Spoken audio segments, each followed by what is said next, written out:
너 인자야, 내가 내게 이르는 말을 듣고 그 패역한 족속같이 패역하지 말고 내 입을 벌리고 내가 내게 주는 것을 먹으라 하시기로.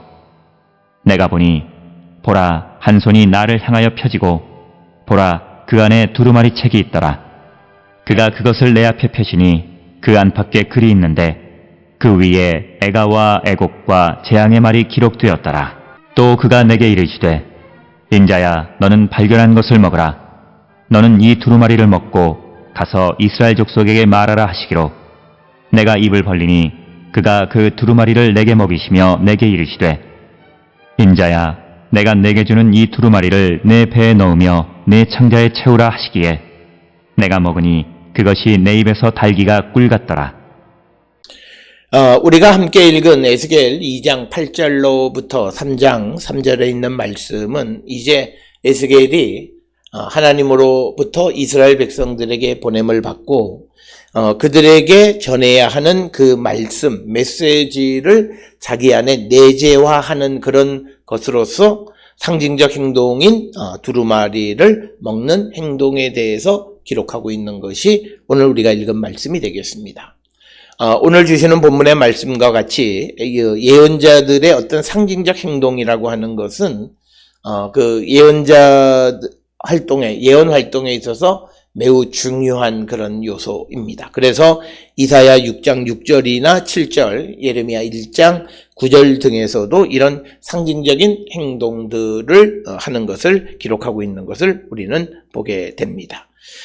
먼저 오늘 주시는 8절에 너 인자야, 내가 너에게 이르는 말을 듣고 그 패역한 족속같이 패역하지 말고 내 입을 벌리고 내가 너에게 주는 것을 먹으라, 이렇게 말씀하시는 겁니다.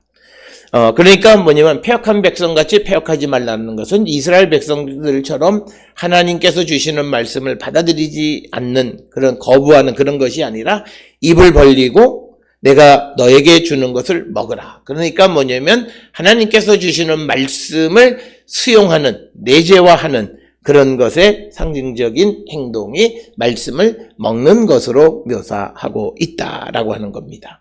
오늘 주시는 본문에서 특별히 중요한 것은 내가 너에게 이르는 말, 그것이 무엇인지를 정확하게 언급하고 있지는 않지만, 그러나 그것이 무엇이든지 간에 무조건 그 말씀을 순종하는 것, 그것이 입을 벌리고 내가 너에게 주는 것을 먹으라 라고 하는 그런 말씀으로 설명하고 있습니다. 그러면서 9절에 내가 보니 보라, 한 손이 나를 향하여 펴지고 보라, 그 안에 두루마리 책이 있더라. 이 두루마리 책이라고 하는 것은 아마도 이 10절에 보게 되면 애가, 애곡, 재앙의 말이 기록되어 있다, 이렇게 되어 있습니다. 그래서 그가 그것을 내 앞에 펴시니 그 안팎에 글이 있는데 그 위에 애가와 애곡과 재앙의 말이 있다라고 하는 것이죠. 그러니까 아가와 같이 즐겁고 기쁜 노래가 아니라 다 슬픈 말씀만 기록되어 있다는 거죠. 그러니까 이제 이 에스겔이 이스라엘에게 전해야 되는 말의 핵심은 재앙의 말입니다. 그러니까 그 말을 7절에서 말한 것처럼 듣든지 아니 듣든지 그것을 전하는 자가 되어야 한다라고 하는 것이 되겠고, 그래서 3장 1절에 또 그가 내게 이르시되 인자야, 너는 발견한 것을 먹으라. 너는 이 두루마리를 먹고 가서 이스라엘 족속에 말하라, 이렇게 말씀하시는 겁니다. 그것은 뭐냐면 먹는다라고 하는 것은 그 말씀을 마음에 새기고 이런 내재화하는 그런 행동을 말합니다. 그래서 이 말은 하나님께서 주시는 말씀 이외의 어떤 다른 것을 전하면 안 된다라고 하는 것이죠. 그래서 2절에 내가 입을 벌리니 그가 그 두루마리를 내게 먹이셨다라고 하는 겁니다.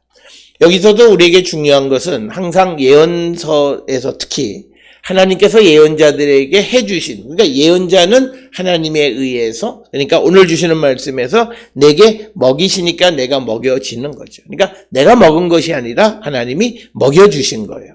그래서 그가 그 두루마리를 내게 먹이셨다라고 하는 거죠. 그러면서 3절에 내게 이르시되 인자야 내가 너에게 주는 이 두루마리를 너의 배에 넣으며 내 창자에 채우라 하시기에 내가 먹으니 그것이 내 입에 달기가 꿀과 같았다라고 하는 것입니다. 그래서 하나님께서 이 말씀을 배에 채우라라고 얘기했는데 에스겔은 그 말씀이 매우 달았다라고 하는 겁니다. 그래서 이 배에 넣으라고 했던 그 이유 중에 하나는 이 말씀을 토해내지 못하게 하기 위한 그런 것이다라고 설명을 하기도 합니다. 따라서 오늘 주시는 이 2장 8절에서 3장 3절에 말씀의 두루마리를 먹는다라고 하는 것은 그 말씀을 토해낼 수 없는, 즉 그 말씀을 그대로 전달해야 되는 사명이 예언자들에게 있고, 그런데 그 전하는 말씀 자체가 이스라엘 백성들이 듣기 어려운 그런 말, 즉 애가나 또는 저주의 말, 재앙의 말, 이런 것들을 전해야 하는 것인데, 이것 중에서 어느 것을 토해버리는, 즉 어느 것은 전하고 어느 것은 전하지 안 하고 하는 그런 것이 되어서는 안 되고, 하나님이 주신 모든 말, 책 두루마리에 써 있는 안과 박해 꼭 빼곡히 애곡 그리고 재앙의 말, 이 모든 말을 하나도 빼지 말고 다 전하라라고 하는 그런 의미에서 그 두루마리를 너의 뱃속에 넣어라. 그러니까 뱃속에 들어갔다라고 하는 것을 그것을 다시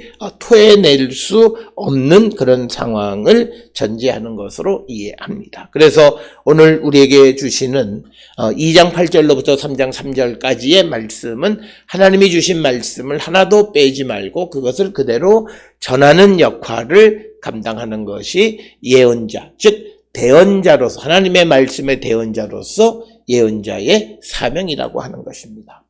오늘 우리가 이 땅을 살아갈 때 우리에게도 이런 사명이 주어져 있습니다. 우리가 이 사명을 감당하는 것, 시대적 예언자의 삶을 살아간다라고 하는 것은 매우 어렵고 힘든 일이긴 하지만, 그러나 우리가 우리의 말과 우리의 생각과 우리의 감정을 표출하는 것이 아니라 하나님께서 우리에게 주신 그 말씀을 그대로 전하는 역할을 감당하는 자가 되어야 한다라고 하는 것입니다. 이 말을 듣는 입장인, 즉 이스라엘 백성의 입장에서는 듣기 좋은 말 듣기를 얼마나 좋아했겠습니까마는, 그러나 하나님께서 그들에게 주시는 말씀은 듣기 좋은 말을 주시는 것이 아니라 그들이 듣기 어려운 말, 들을 수 없는 말, 그래서 그 말을 들으면 에스겔에게 얼굴을 찡그리고 독한 말을 쏟게 되어지는 그 말을 우리가 가감하지 말고 있는 그대로 전하는 자가 되라고 하는 그런 맥락의 말씀이 오늘 우리에게 주시는 말씀이 되겠습니다. 오늘 우리는 예수 그리스도로 말미암아 말씀을 맡은 자로서 세상에 보냄을 받은 자들입니다. 보냄을 받은 자들로서 우리에게 주신 말씀을 우리가 인위적으로 어그러지게 하는 자가 되면 안 된다라고 하는 것이죠. 그렇게 될 때 우리는 거짓 선생이 되어질 수밖에 없습니다. 주시는 말씀을 그대로, 그것이 듣기 어려운 아가가 아니라 애가나 애곡이나 재앙의 말일지라도 그대로 전하는 사명을 잘 감당하는 그런 성도들이 될 수 있기를 주의 이름으로 축원합니다.